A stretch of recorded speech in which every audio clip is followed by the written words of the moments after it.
kuasa, bila Roh Kudus turun atasmu.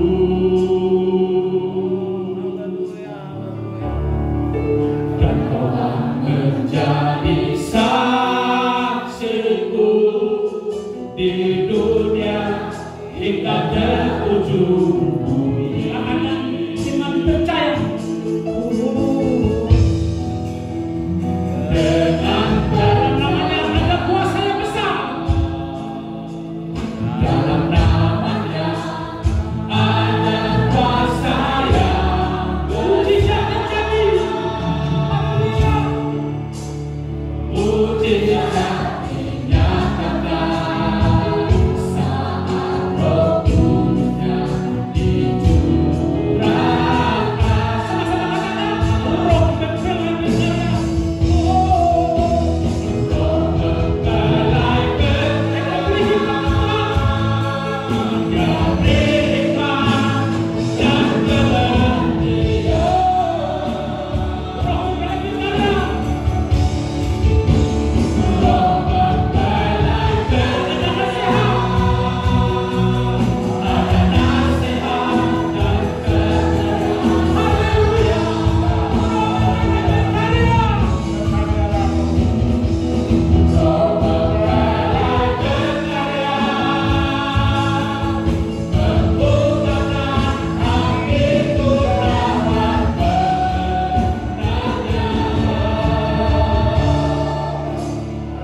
digemburkan sehingga ketika firman disampaikan dilakukan di tanah hati kita, dia bertumbuh.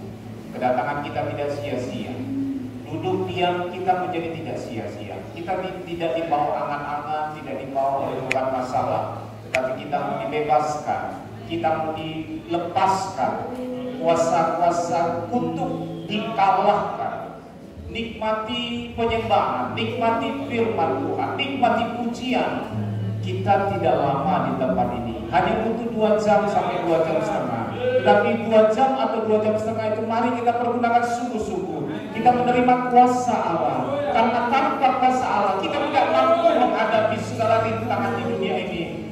Dunia semakin sukar, dunia semakin jahat, tapi jangan kita orang-orang percaya ikut dalam arus yang semakin jahat. Kita harus tetap berdiri di atas kebenaran firman Allah. Oleh sebab itu nikmati kuasa Roh Kudus, terimalah di dalam hidup kita masing-masing dan rasakan jamahan Tuhan. Ku terima kuasa bila Roh Kudus turun atasmu. Mari sama-sama kita terima Roh Kudus.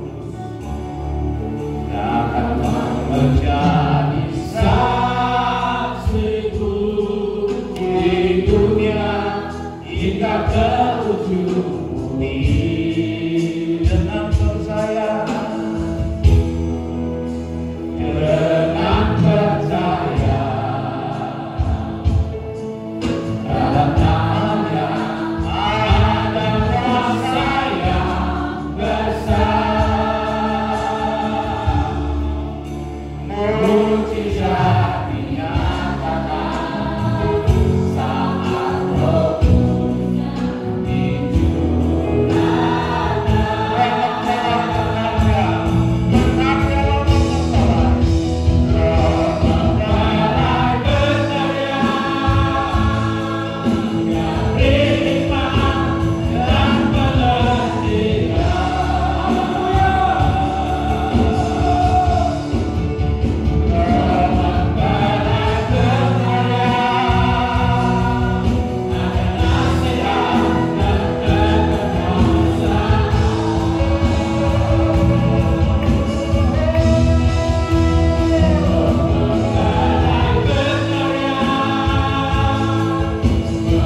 yang sudah letakkan di bawah kaki salib. Ketika kami datang dengan beban, kami tidak bawa pulang lagi beban itu, karena ada kelegaan, ada kesegaran, ada kelepasan yang kami terima. Firman Tuhan berkuasa, firman Tuhan berkuasa melepaskan segala kutuk, melepaskan segala belenggu, karena kami hidup berdasarkan kasih karunia yang daripada Allah. Terima kasih Tuhan. Segala sisa kuasa kegelapan yang mengganggu konsentrasi hati kami bersepakat bersatu mengusir dari tempat ini. Hanya di dalam nama Tuhan Yesus, dalam nama Yesus seperti dari tempat ini, dari hati kami, dari pikiran kami, kuasai pikiran hati kami, dan kami boleh konsentrasi mendengar firman Tuhan. Di dalam nama Tuhan Yesus kami bersyukur dan berdoa. Haleluya. Bersama kita katakan amin. Saya mengucapkan selamat pagi, menjelang siang, salam damai sejahtera bagi kita semua. Shalom. Puji Tuhan, sukacita dalam ibadah ini membuat kita terus rasanya ingin dekat, ya, selalu ada hidup dalam persekutuan. Ya, dalam waktu-waktu yang terakhir ini memang banyak hal yang membuat kita mungkin bimbang, membuat kita sulit dan lain sebagainya. Tetapi ketika Roh mempelai berkarya, ya, ada mujizat yang akan dinyatakan dalam perjalanan hidup kita. Saya sangat melihat bahwa Opung Yohanes yang tadi bersaksi begitu lemah tubuhnya, ya. Sama seperti ayat firman Tuhan yang minggu lalu yang kita boleh sama-sama dengarkan, bahwa ketika Abraham menyadari tubuhnya begitu lemah, ya, tapi imannya tidak semakin lemah, tapi imannya terus diperkuat, imannya terus diperbaharui. Tubuh lemah itu tidak mempengaruhi kekuatan rohani kita. Amin. Usia tua tidak menghalangi kita serius dalam mengiring Tuhan. Jadi kalau ada orang berkata, nantilah saya sudah tua, nah, periksa iman kita kepada Tuhan, ya. Saya yakin ketika kita semakin dekat, nah, cenderung orang kan berpikir ketika usia tua itu sudah semakin dekat kepada surga. Tapi memang urusan surga atau urusan kematian itu adalah otoritas Tuhan. Tetapi pada umumnya kita memandang demikian. Nah, kalau kita menyadari kita semua sudah dekat ke surga, jangan, kata Amsal berkata, jangan kita sangka jalan kita lurus, tapi ujungnya jangan kita sangka kita sudah datang ibadah itu serasa kita sudah dekat surga, tetapi pada ujung akhir kematian kita, ujung akhir kehidupan kita tidak diterima oleh surga. Bahkan sang pemilik surga berkata, aku tidak mengenal engkau. Apakah tidak sedih kita merasakan seperti itu, Bapak Ibu? Ketika kita ditolak di dunia pun kita merasa sedih. Ketika kita tidak dianggap di dunia pun kita merasa sedih. Kita dikucilkan di tengah-tengah keluarga, kita merasa sedih. Apalagi kita ditolak di kerajaan surga, sedih dan sangat sedih. Tapi apa mau dikata? Ketika kita sudah mati, tidak ada lagi kita mau berkata apa. Minta ampun Tuhan, aku mau berubah, tidak ada gunanya lagi. Kesempatan saat ini ketika kita mendengar firman, kesempatan saat ini ketika kita dikoreksi, dinasihati, berubah, supaya tubuh roh kita itu semakin dekat kepada surga. Surga melihat ada pertobatan dan surga bersukacita. Surga bersukacita bukan karena kita diberkati secara ekonomi, tapi surga bersukacita ketika kita umat yang percaya bertobat, berbalik dari jalan yang salah kepada jalan kebenaran firman Tuhan. Mengingat tadi firman Tuhan, kesaksian dari Opung Yohanes, saya ingin mengulang kembali dalam Roma, ya, yang kemarin Roma pasal 4. Roma pasal 4 dimulai ayat yang ke-19. Roma 4 dimulai dari ayat yang ke-19 demikian.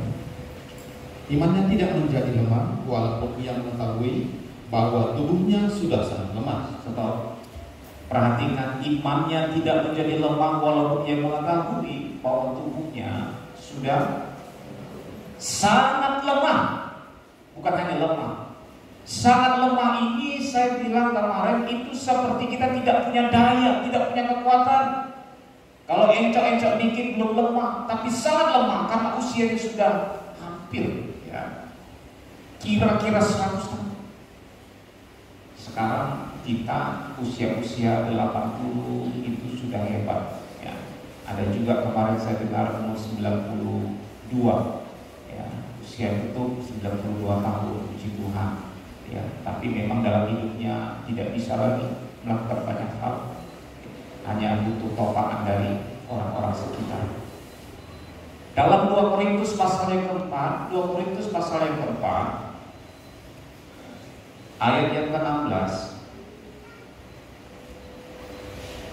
2 Korintus 4 ayat yang ke-16.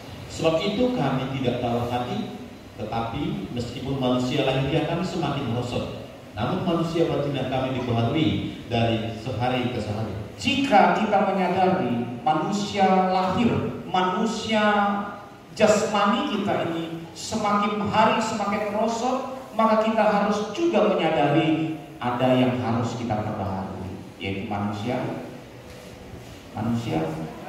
batinnya. Tubuh roh kita, manusia batinnya. Tubuh roh kita makannya pakai apa, Bapak Ibu? Kalau tubuh jasmani makan nasi, makan lauk pauk, makan ubi dan lain-lain, itu tubuh jasmani. Itu merosot. Tubuh roh kita apa makanannya? Firman. Selain firman apa? Berdoa. Selain berdoa apa? Ya, menyembah. Selain berdoa dan menyembah apa? Lakukan. Itu kekuatan tubuh roh.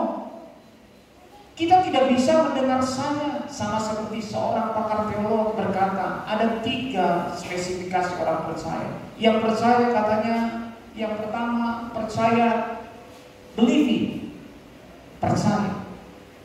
Tapi kalau kita hanya percaya di mulut, nanti kena pada Markus pasal 7.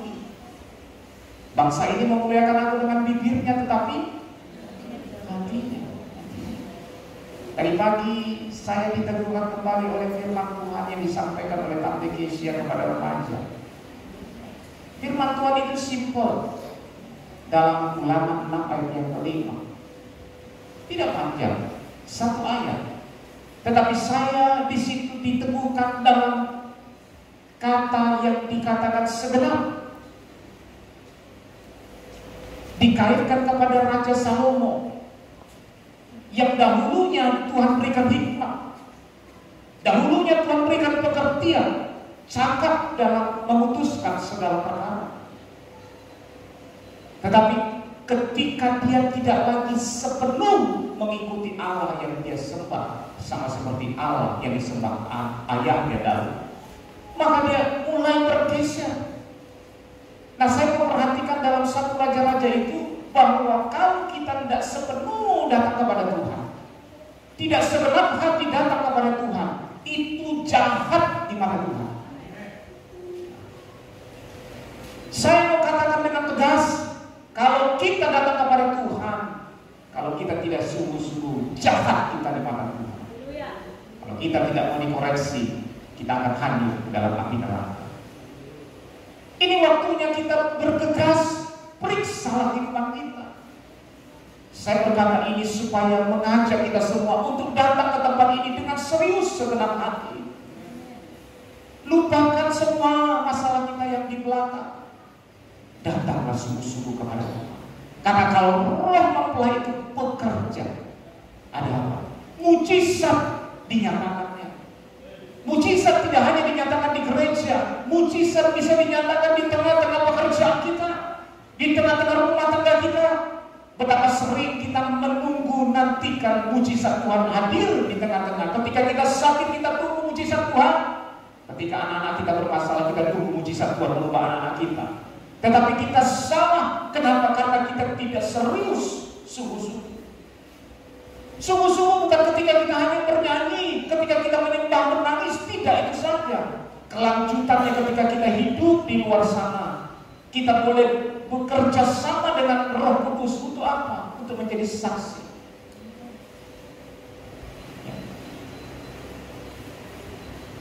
Kalau orang yang tidak sungguh-sungguh sama seperti kami yang melayani tidak sungguh-sungguh, jahat di mata Tuhan. Tapi jangan berkata begini, sudahlah, kalau aku sungguh-sungguh jahat, gak usah datang. Ini makin parah nanti. Tidak ada kesempatan. Sama dikatakan percuma, itu bukan berarti untuk mematahkan semangat, tapi untuk mengkoreksi perjalanan hidup kita. Waktu kita melangkah ke sini, apakah kita iseng? Sudah, memang kan kita orang Kristen. Nanti kalau nggak datang, apa ditanya? Pak Gembala, ditanya di telepon, di WA. Dasar yang kita buat itu dasar manusiawi, dasar perasaan. Nah, oleh sebab itu, Bapak Ibu Saudara, marilah nyatakanlah kesungguhanmu di dalam Tuhan. Tidak saatnya main-main, ya. Selangkah di depan kita mau. Siapa di luar di antara kita tidak tahu. Tapi kita harus percaya ketika kita mati, ada Bapa yang menyambut kita. Ini harus benar-benar kita sadari, Bapak Ibu. Kadang-kadang kita berjuang dalam hal-hal lahir ini sampai mati-matian. Kalau sempat kita bergaul, sempat kita tidak memperhatikan langkah kita, bisa terjebak. Saya memang melihat ada indikasi-indikasi jebakan-jebakan Batman di dalam perjalanan, baik pelayan Tuhan maupun jemaat Tuhan. Tapi mungkin belum disadari. Oleh sebab itu, sadarilah, bangkitlah. Jangan mau kita dijebak, jangan mau diranjau, dijerat. Biasa kalau orang pemburu babi, dia pasang jerat, ya. Untuk apa? Nangkap. Ada yang bisa nangkap babi sini, babi hutan, tidak lari dia. Tapi kalau dipasang jerat, mau tidak mau. Nah, orang Kristen banyak dipasang jerat di dalam perjalanan kita. Kadang-kadang kita tidak sadar. Nah, Bapak Ibu Saudara, saya mau mengingatkan kembali firman Tuhan yang kemarin, yang minggu lalu kita sudah dengar bersama. Saya ingin mengulas apakah kita mengingat atau sudah melupakannya ketika kita pulang, kita tinggalkan pintu, ya, kita pergi dengan lengkap kampung. Minggu lalu kita membahas soal apa? Puasa kebangkitan. Ada 4 makna kebangkitan yang kita pelajari minggu lalu. Yang pertama apa? Kebangkitan Yesus menyatakan dia berkuasa. Amin. Sudah rasakan kuasa kebangkitannya sepanjang hari minggu lalu sampai sekarang? Sebagian amin, sebagian apa itu ya? Oke. Yang kedua, makna kebangkitan Tuhan Yesus. Kebangkitan Tuhan Yesus menyatakan dia firman. Halo. Firman Tuhan pasti digenapi. Sudah merasakan firman Tuhan digenapi? Amin. 1, 2. Yang lain bagaimana? Oke, mungkin ini sudah agak meningkat sedikit. Yang ketiga, makna kebangkitan Tuhan Yesus. Kebangkitan Tuhan Yesus menyatakan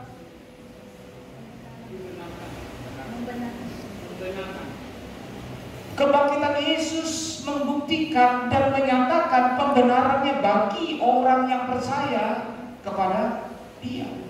Dalam Roma 4 gitu ya, ayat 24 dan 25. Apakah kita sudah mengalami pembenaran dari Tuhan? Kira-kira bunyi kayaknya semua.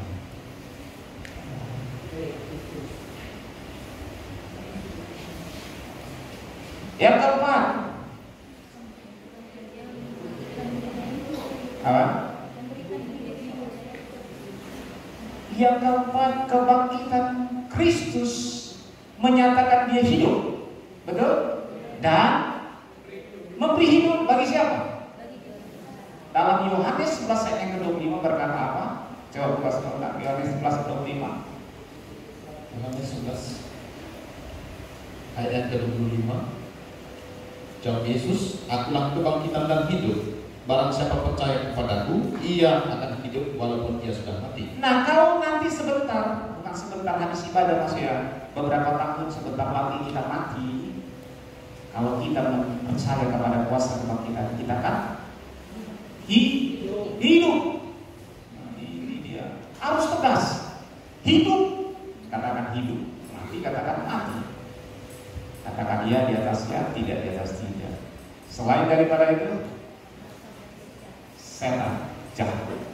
Makanya jangan ragu-ragu. Orang bimbang tidak akan mendapatkan apa-apa karena firman Tuhan. Kita diajarkan untuk iman yang teguh kepada Tuhan.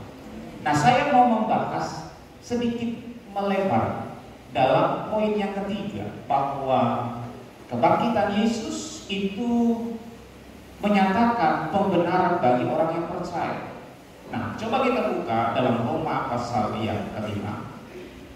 Roma pasal yang kelima, ayat yang pertama dimulai sampai ayat yang kelima. Roma 5 dimulai dari ayat yang pertama dengan perikop hasil pembenaran. Sebab itu kita yang dibenarkan karena iman, kita hidup dalam damai sejahtera dengan Allah oleh karena Tuhan kita Yesus Kristus. Dan oleh Dia kita juga beroleh jalan masuk oleh iman kepada kasih karunia ini. Di dalam kasih karunia ini kita berdiri dan kita berpegang dalam pengharapan akan menerima kemuliaan Allah. Dan bukan hanya itu saja, kita malah berpegang juga dalam kesengsaraan kita, karena kita tahu bahwa kesengsaraan itu menimbulkan ketekunan, dan ketekunan menimbulkan tanggung uji, dan tanggung uji menimbulkan pengharapan. Dan pengharapan tidak mengecewakan, karena kasih Allah telah dicurahkan di dalam hati kita oleh Roh Kudus yang telah dikaruniakan kepada kita. Nah, perhatikan dalam perikop di sini dikatakan hasil pembenaran. Nah, sebab itu kita yang dibenarkan karena iman. Kita hidup dalam damai sejahtera dengan Allah oleh karena Tuhan kita Yesus Kristus. Ayat yang kedua berkata, oleh Dia kita juga beroleh jalan masuk oleh iman kepada kasih karunia. Nah, ayat yang pertama berkata kita dibenarkan karena apa? Karena iman. Dan ayat yang kedua kita beroleh jalan masuk karena iman kepada kasih karunia. Di dalam kasih karunia ini kita berdiri dan kita berpegang dalam pengharapan akan menerima kemuliaan Allah. Nah, coba garis bawahi, di sini dikatakan ada kasih karunia dan ada kemuliaan Allah. Ada kasih karunia, ada kemuliaan Allah. Nah, kenapa seorang percaya harus berdiri di dalam kasih karunia? Apa itu kasih karunia? Saya coba mendefinisikan kasih karunia itu sama seperti anugerah. Kasih karunia ini adalah satu bentuk hadiah yang kita dapatkan bukan karena hasil usaha kita. Gaji yang kita dapat tiap bulan itu kasih karunia? Tidak, ya, itu kasih jeripaya kita. Kita kerja sebulan, kita cari ampas, kita jual babi, itu bukan kasih karunia, tapi itu berkat atas jerih lelah kita. Tapi kasih karunia itu sebuah anugerah yang tidak mungkin kita bisa dapat, tetapi kita dikaruniakan. Itu kasih karunia. Nah, contohnya apa? Contohnya keselamatan kita. Itu karena kasih karunia. Sebaik apapun kita melakukan sesuatu untuk surga, itu tidak akan merubah kasih karunia. Kasih karunia itu tidak tergantung kepada seberapa baiknya kita. Kasih karunia ini adalah seperti seorang atasan yang memberi kepada bawahan tanpa satu sebab akibat. Itu kasih karunia. Saya mau mendefinisikan kasih karunia ada 3 bagian. Apa itu kasih karunia? Ya. Nah, kasih karunia itu merujuk kepada pengampunan. Kenapa saya katakan merujuk kepada pengampunan? Karena Allah yang adalah kasih, Dia memberikan pengampunan kepada orang yang menerima kasih karunia. Amin.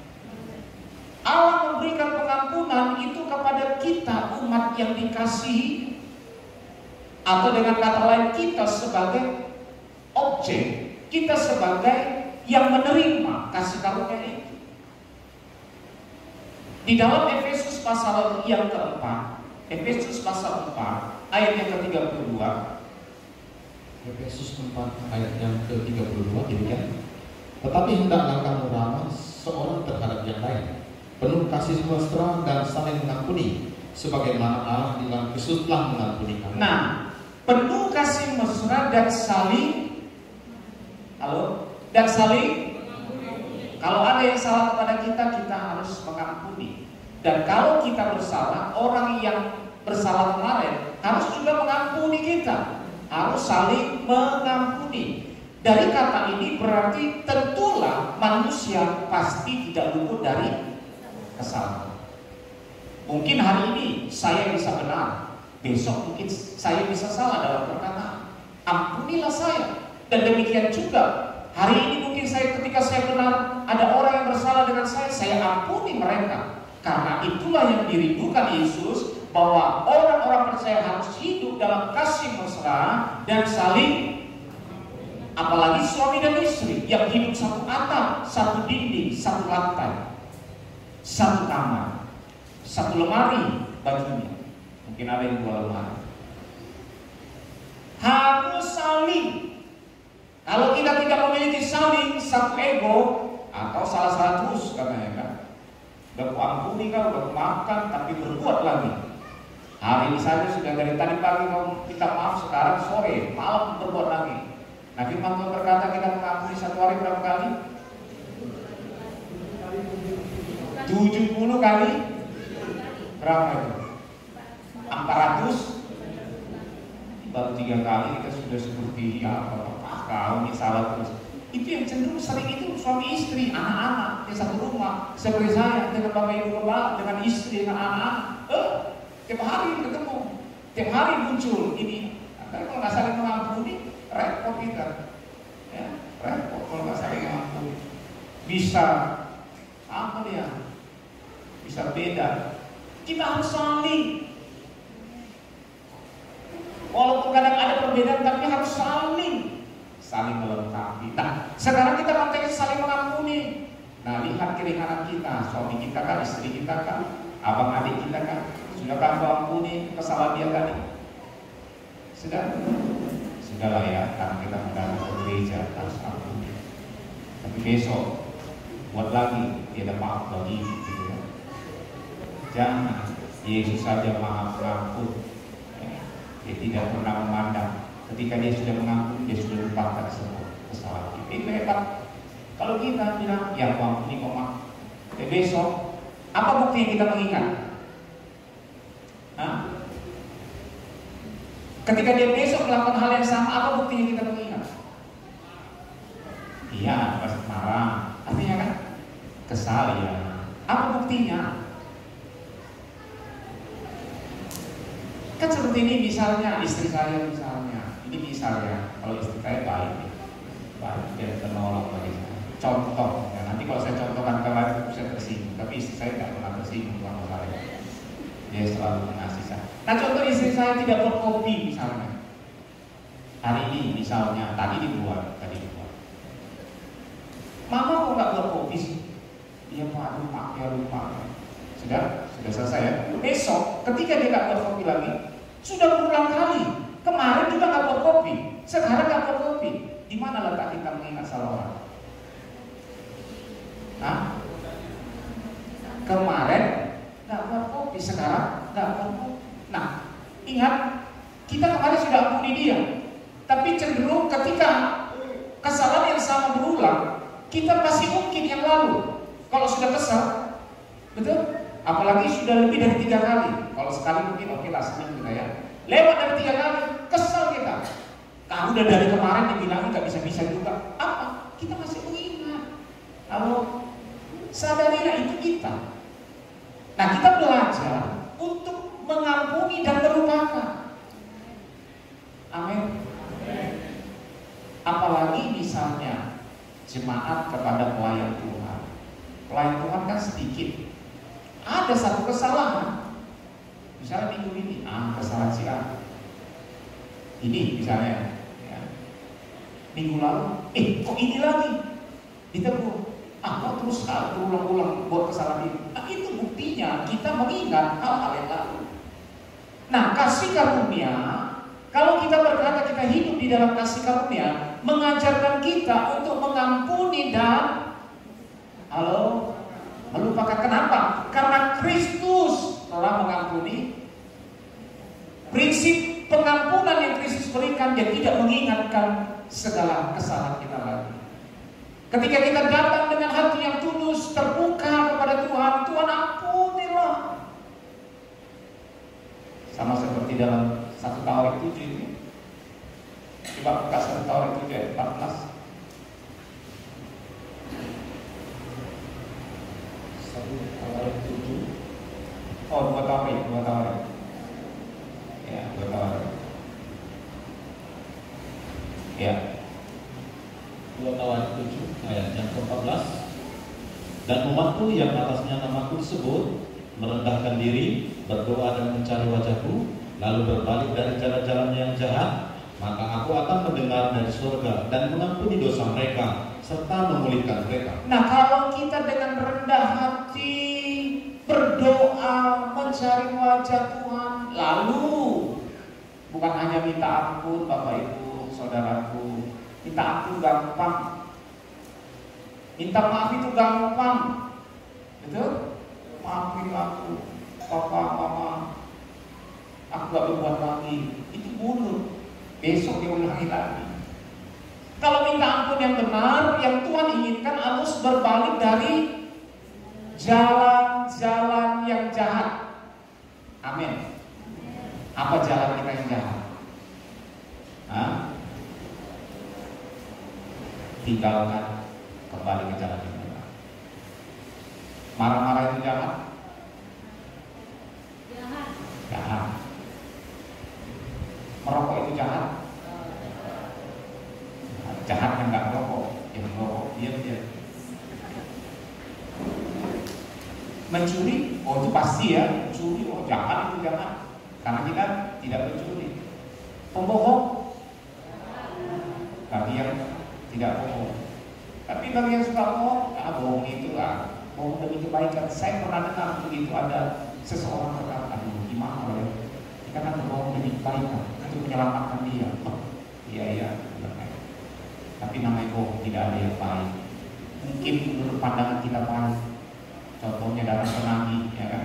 Anak kita disuruh, aduh, bilang mama keluar, bapak keluar, padahal di kamar mandi. Tapi takutnya anak tidak bisa bohong. Nanti, bapak bilang bapak keluar, tidak bisa bohong bapak anaknya. Tapi karena dilatih terus sama bapak mamanya untuk berbohong, karena dikejar hutang, jadi pembohong besar lah anaknya. Ketika anaknya sudah jadi pembohong besar, raja pembohong, dia berdoa kepada Tuhan, Tuhan, anakku ini mau jadi pembohong. Dia tidak ingat dia mengajarkan anaknya pembohong. Tapi di sini nggak ada. Itu hanya yang saya dengar kemarin. Di sini jujur, ada utang, ya nanti saya bayar. Jangan lari-lari, bayar yang menjadi tanggung jawab kita. Saya bukan menyinggung ya, saya bukan menyinggung. Dan tidak ada sponsor, tidak ada sponsor di sini. Semua benar-benar mengalir. Nah, prinsip dalam kasih karunia adalah Nah, saya bercerita juga soal utang. Teringat soal utang. Karena prinsip saling mengampuni ya, ada juga kaitannya dengan orang yang berutang. Saya pernah dengar kesaksian Bapak Diandra. Ada orang yang berutang sama dia, nggak tahu jumlahnya berapa. Yang dia lakukan, dia bukan nagih dengan marah, tapi yang dia lakukan doa. Nah, ini harus dipelajari loh Bapak Ibu.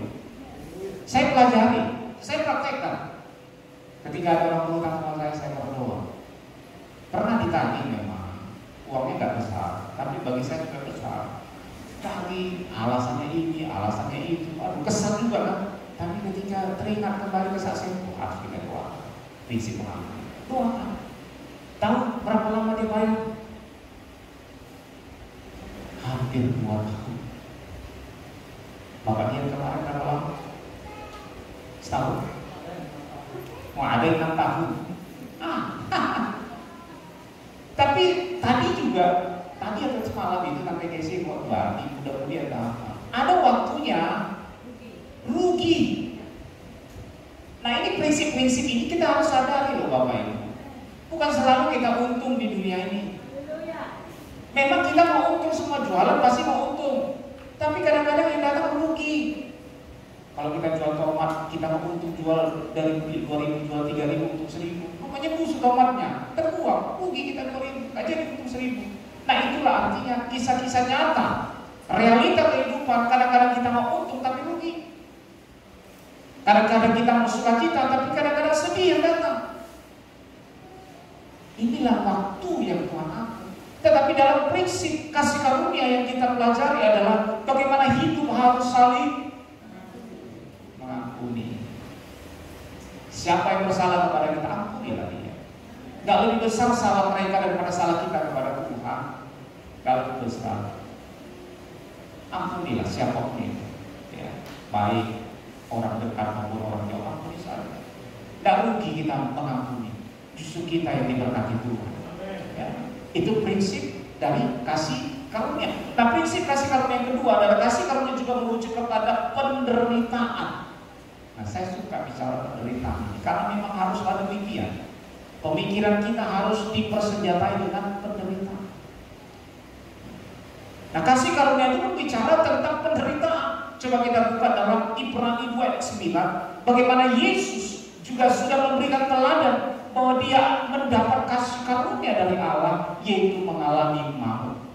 Ibrani 2 ayat 9. Demikian Ibrani pasal 2 ayat 9. Tetapi dia yang untuk waktu yang singkat dibuat sedikit lebih rendah daripada malaikat-malaikat, yaitu Yesus, kita lihat, yang oleh karena penderitaan maut dimahkotai dengan kemuliaan dan hormat, supaya oleh kasih karunia Allah ia mengalami maut bagi semua manusia. Nah, supaya oleh kasih karunia Allah, ia ini menuju siapa?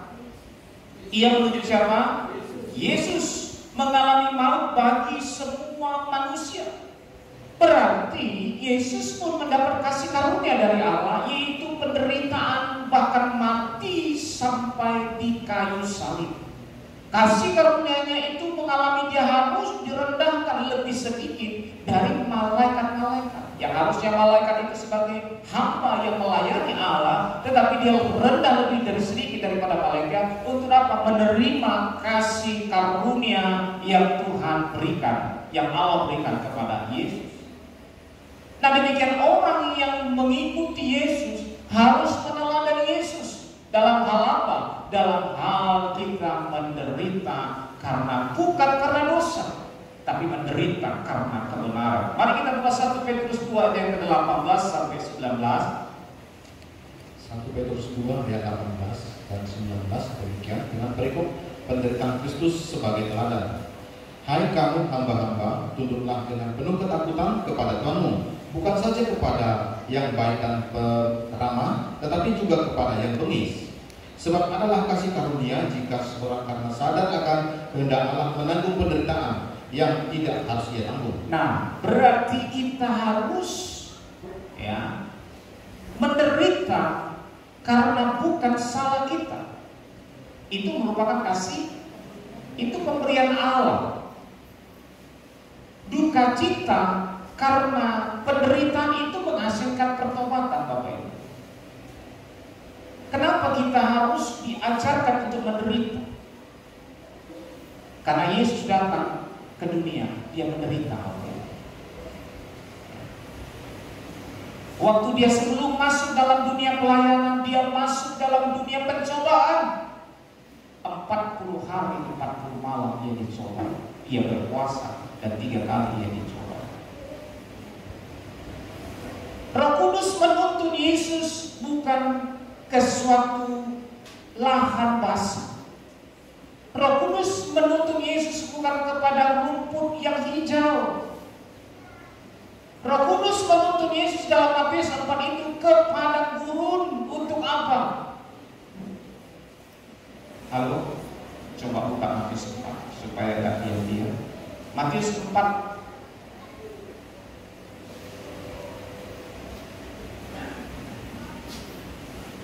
ayat yang pertama.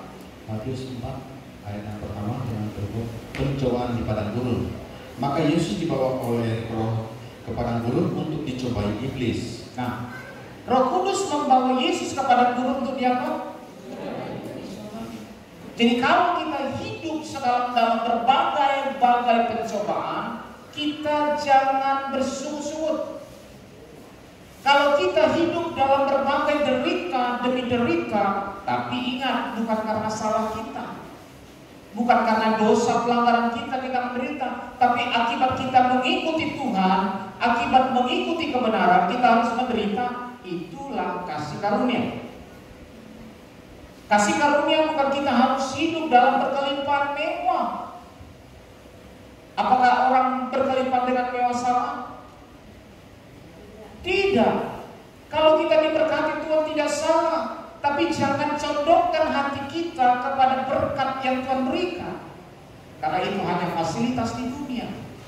Ketika kita berangkat ke surga, itu tinggal.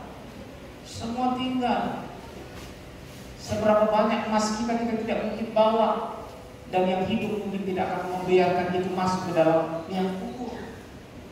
Seberapa cinta pun orang yang kita cintai, tidak akan mungkin kita limpahkan semua emas-emasnya itu ke dalam petinya. Pasti kita ambil, simpan di lemari, karena akan berguna untuk orang hidup. Orang mati tidak bisa pakai emas, dia tidak ke pesta lagi di sana, tidak ada. Tidak seperti apa? Siapa pengacara kondangannya? Hormat Paulus. Tidak begini-begini lagi dia. Tidak bisa katakan begini-begini. Kalau dia berdosa, aduh Tuhan begini-begini, bukan karena emasnya, tapi karena kesakitan menderita. Tidak bisa. Tergunakanlah itu selagi di dunia. Tapi jangan itu membuat kita syarat hanya dalam kenikmatan. Tapi kita harus tetap fokus kepada Dia. Penderitaan itu adalah apa? Kasih. Jadi kalau Roh Kudus membawa kita ke dalam semua pencobaan, nikmati dan berbahagia. Amin. Firman Tuhan mengajarkan kita menghadapi duka cita itu apa? Berbahagia. Ketika kita bergumul, belum lagi Tuhan jawab, kita harus berbahagia, sukacita. Sukacita itu melebihi daripada sesuatu yang kita dapatkan. Kalau hidup dengan sukacita itu indah rasanya. Saya pernah berkata bahwa kita makan nasi campur garam, tapi kalau hidup damai, sukacita, saling rukun, ya, wah betapa indah. Akhir-akhir ini saya sering dengan Bapak Gembala, ya, karena Pak Gembala memang keadaannya memang secara fisik agak merosot. Ya, saya harus mendampingi ya, rumah sakit, mendampingi kemana-mana sampai cerita. Tidak ada lagi cekcok yang gimana. Artinya semakin hari semakin Tuhan ubahkan hidup kita. Ya. Manusia lahir semakin merosot, tapi batinnya semakin diperbaharui. Manusia batin, manusia lahir semakin lemah, tapi iman semakin kuat. Diperkuat oleh apa? Oleh firman. Makanya ketika ada persekutuan ditampilkan di gereja ini, marilah kita bersama-sama. Perkuatlah iman kita, hadirlah kita dalam setiap ibadah yang ada. Jangan kita berkata minggu itu cukup, tidak cukup Bapak Ibu, tidak cukup. Kalau kita bilang cukup, nah perhatikanlah rohani kita, perhatikan. Ini bukan berkata kita, oh aku sudah baik, aku tidak melakukan yang jahat. Bukan soal itu, soal iman kita kepada Tuhan. Hiduplah di dalam kasih karunia supaya kita mendapatkan apa yang Tuhan mau nyatakan. Kasih karunia itu juga berbicara tentang penderitaan. Nah, yang berikut itu yang kedua, kasih karunia menuju kepada penderitaan. Yang berikut, kasih karunia juga menuju kepada menghormati istri. Amin. Coba dulu laki-laki, yang laki-laki ya. Aku mau menghormati istri. Cuma pakai siapa, yang lain tidak mau. Menghormati istri itu bukan begini Bapak Ibu setiap pagi, hormat gerak istriku, hormatlah istri. Tidak begitu. Artinya hormati dan pandanglah dia sebagai teman pewaris, yang dikaruniakan Allah bagi kita yang sudah beristri. Yang belum beristri, hormati orang tua. Ini istri-istri senang dia. Wah, senang dia pasti. Apalagi istri saya, senang dia. Ayo kita baca 1 Petrus 3 ayat yang ke-7. 1 Petrus 3 ayat yang ke-7. Demikian juga kamu, hai suami-suami, hiduplah bijaksana dengan istrimu sebagai kaum yang lebih lemah. Hormatilah mereka sebagai teman pewaris dari kasih karunia, yaitu kehidupan, supaya doamu jangan terhalang. Amin. Kalau kita mengasihi istri, itu merupakan satu kasih karunia. Coba pandang dulu istrinya, yang mau istri, yang tak punya istri, jangan pandang istri orang. Ya, pandang istri masing-masing. Yang pasaran dulu aja dulu lihat, kalau usah pandang-pandang.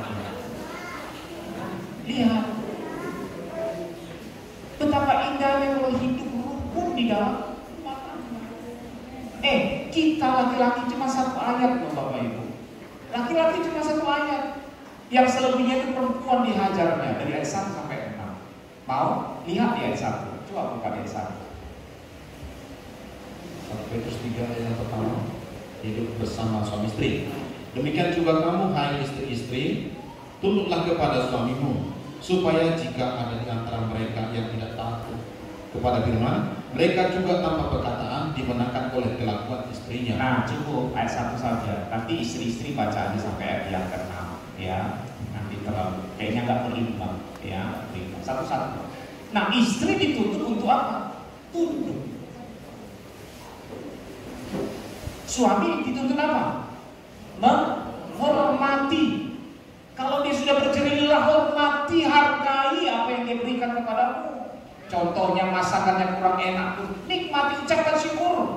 Kalau kurang asin, jangan usah langsung nah, udah garam di rumah ini sekarang kan nggak usah begitu bahasa-bahasa. Sudah turun harga garam sekarang ya kan? Akan itu memang katanya halus, tapi menyindir, menusuk itu lebih tajam dari pedang. Nah, itu kata-kata itu bahaya. Oh, puji Tuhan, luar biasa istriku.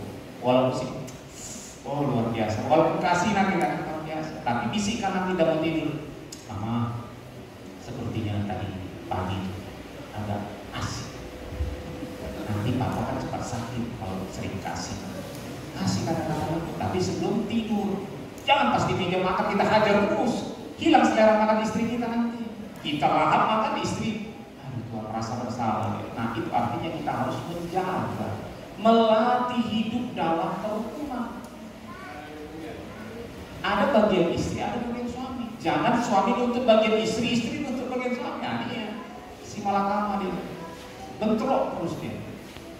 Hormatilah. Nah, orang kembali ke ayat yang ke-7 tadi. Ayat yang ke-7 saya khusus bicara tentang kasih karunia, bukan bicara tentang antara juga sedang tanggung jawab suami istri. Nah, demikian juga kamu, hai suami-suami, ya, hiduplah bijaksana dengan istrimu sebagai kaum yang lebih lemah. Hormatilah mereka sebagai teman pewaris. Kalau orang menghormati, menghargai istrinya sebagai teman pewaris yang dikaruniakan Tuhan, maka doanya pasti tidak terhalang. Halo, maulah kita tidak terhalang? Hargai istrimu, hormati istrimu, dan terimalah dia sebagai teman pewaris dan kasih karunia Allah. Kuncinya itu. Saya belajar menghormati istriku sebagai teman pewaris yang Tuhan percaya. Kami berdoa tiap malam, memohon berkat Tuhan dicurahkan atas pelayanan ini. Memohon berkat Tuhan dicurahkan atas seluruh sidang jemaat. Karena aku pegang firman Tuhan ini, doaku pasti tidak terhalang. Karena aku belajar menghargai, menghormati istri. Hai suami-suami yang hadir pada malam ini, pada siang ini, sudah mau sampai malam kita ini. Hormatilah istri. Yang sudah menghormati, tingkatkan. Jangan pernah merasa cukup, apalagi yang belum. Istri bukan pembantu, walaupun kerjanya seperti pembantu. Ketika dia capek, kasih kata-kata yang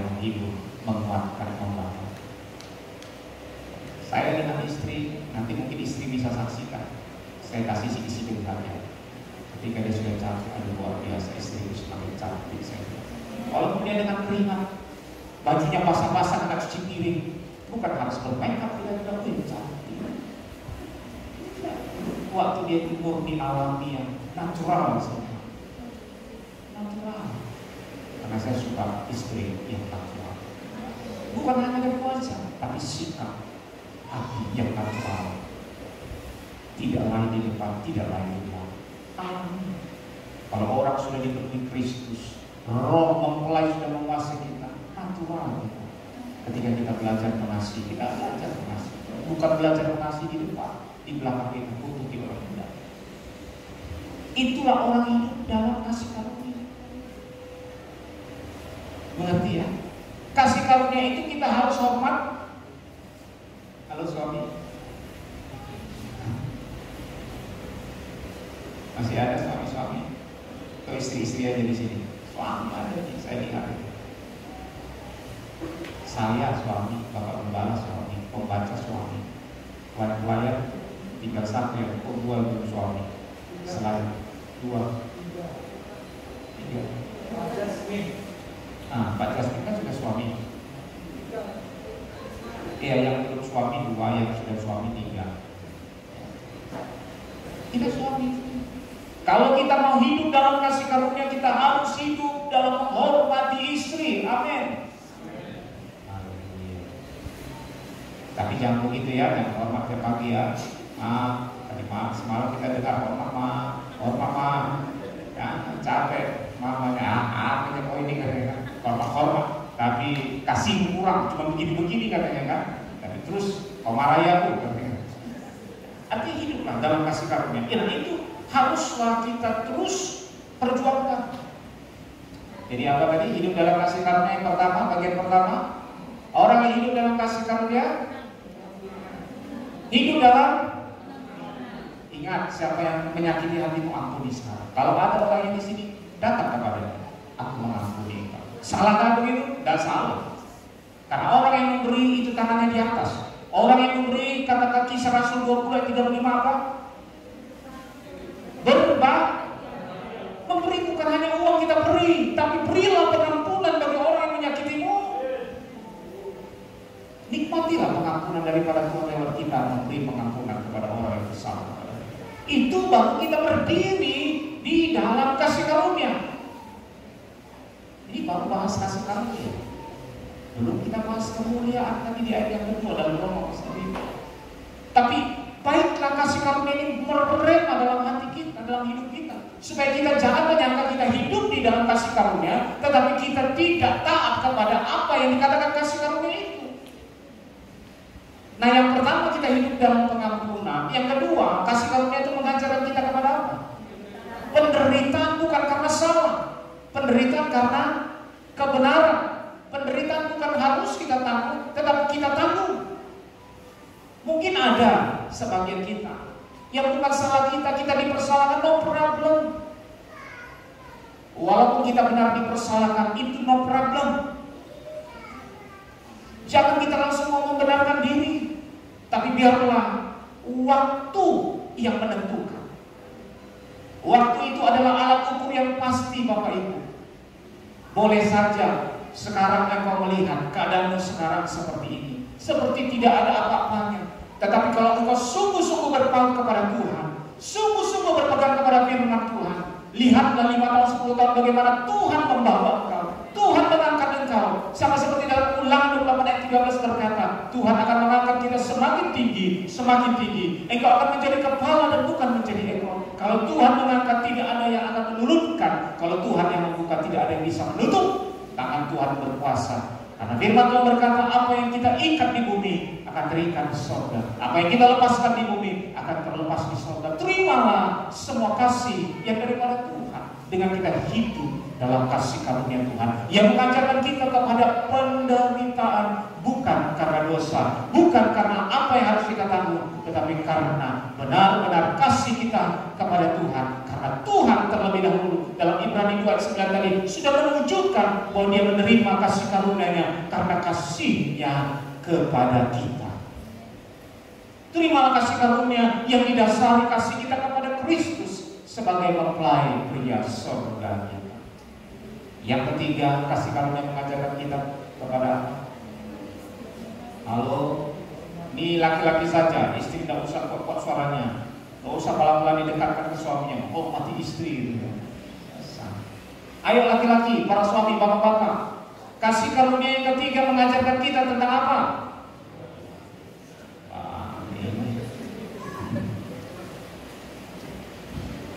Halo, suami banyak, Pak Gembala tadi sudah ngomong juga, istri. Karena suara Pak Gembala lagi serak, jadi istri. Yang lain serak?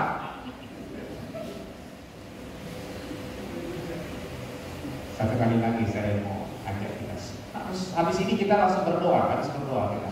Saya nggak bahas ayat 3, 4, 5 lagi, cukup ayat 2 saja. Nah, kasih karunia yang ketiga mengajarkan kita tentang apa? Baiklah, sudah ada perkembangan dari 3 menjadi 5.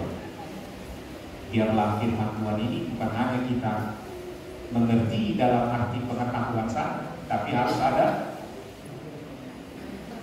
buktikan, ya. Buktikan kita bisa menghormati istri, amin.